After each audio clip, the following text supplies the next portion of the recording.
आणि पुन्हा एकदा एक मोठी बातमी आहे, कारण महायुतीच्या वचननाम्यामध्ये जी शैक्षणिक आश्वासनं देण्यात आलेली होती ती केवळ कागदावरच राहिली आहेत का असा प्रश्न पडतोय। शिक्षण समितीच्या अंदाजपत्रकामध्ये मराठी शाळांना वेगळी तरतूद करण्यात आलेली नाही आहे।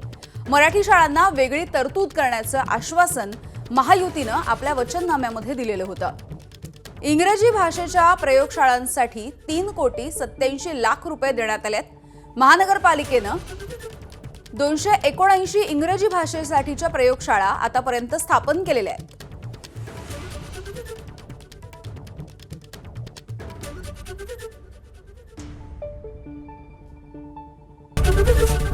एबीपी माझा, उघडा डोळे बघा नीट।